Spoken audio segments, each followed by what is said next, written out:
Welcome back, everyone. Here's the fifth video to share the pictures from our trip to Japan.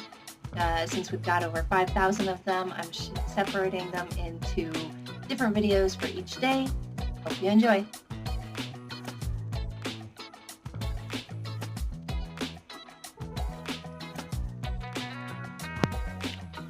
Waking up early on this day was just as productive as the other days, but today we had to head to our next city.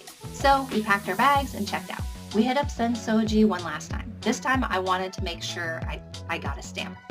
The one I got at Tokyo Eki, the Eki stampu, was just a minor thing. The stamp at Sensouji, a goshuin, was something else. They took each person's stamp book in exchange for a small fee and gave us a number. Then people in back stamped the book and wrote calligraphy on top of it. Finally, they called our numbers and gave us our books back. There was a bit of a line and a wait, and I don't know what the calligraphy says, but it was well worth it. It did feel a little weird though. The place to get the stamp and where we were waiting was one of the buildings of the temple where people come to pray to a variety of Buddhas. So there were people practicing their religion while we waited for what is effectively a souvenir for most of the people getting them. Information only shows trains departing from this platform in order. All trains not shown in the order will depart on time from other platforms. Please check the departure platform and the ticketing before proceeding to the platform. The train at track number 15 is Hikari 645 bound for Shizuoka via Kyoto. Non-reserved seats are in cars number 1, 2, 3, 4, 5, 6, 7, 8, 9, 10, 11, 12. We took our bags to Tokyo Station and stashed them in a locker so we could do a little sightseeing. We went over to the Imperial Palace to see if we could get in, but had just missed the last morning tour by about 30 minutes. The next one would be too late as our reservations for the Shinkansen were in just a couple of hours. So we walked around for a little bit before returning to the station.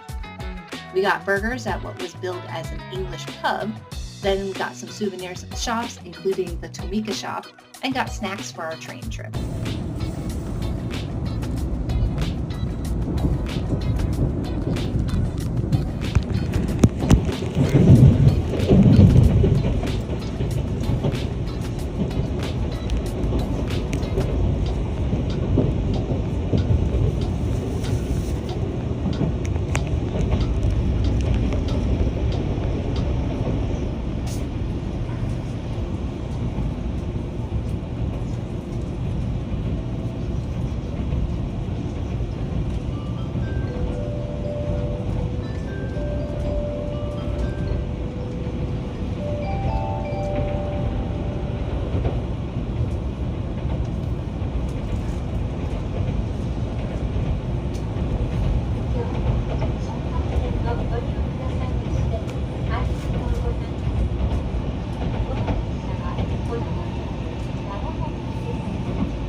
Luckily, we didn't have to go so early, but since it was our first time, we were a little nervous. At first, we went to the wrong platform, so it was good that we went early, but then we learned how to properly identify where we should be. The Shinkansen was clean and spacious. I think the one we had that day was actually a little fancier than the later ones we had, but all of them were awesome. And fast. I think on that train, or maybe it was a later one, we got up to around 177 miles per hour, according to my husband's iPhone.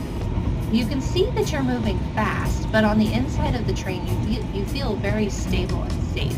I was even able to get up and go to the bathroom with no problem.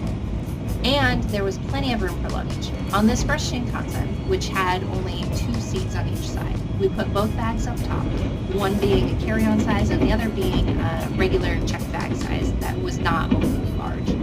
For future trains, where there were 3 seats on each side, we simply put the carry-on overhead and kept the larger bag in front of our legs beneath the food tray.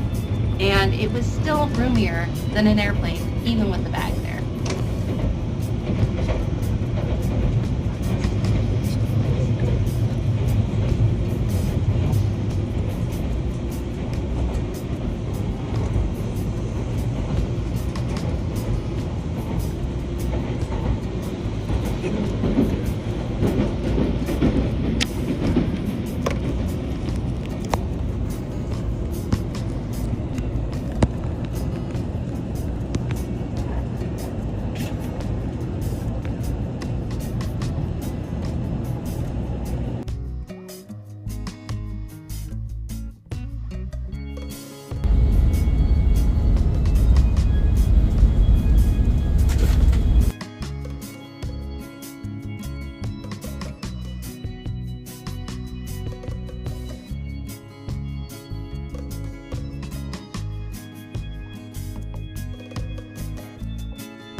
After disembarking in Shizuoka, we found our hotel was very close to the station.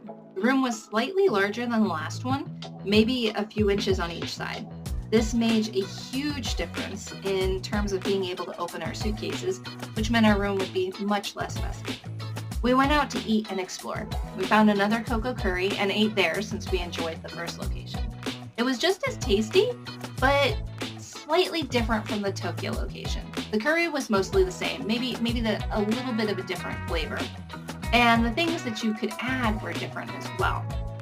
After we ate there, we ended up finding the street with more restaurants. Go figure. Given the long travel day, we didn't stay out too long, just long enough to shop for some necessities and explore a few alleyways. There was shopping everywhere, and then also nomihoudai, which means all you can drink. There were also less tourists in this area, probably because we weren't staying behind a major temple like we were back in Asakusa. The forecast for the next day was rain, which we were disappointed about, but it couldn't be helped.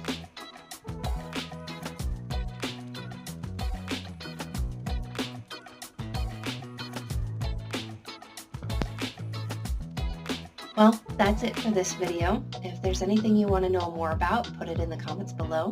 I'll post the next video tomorrow, so make sure to like and subscribe for more.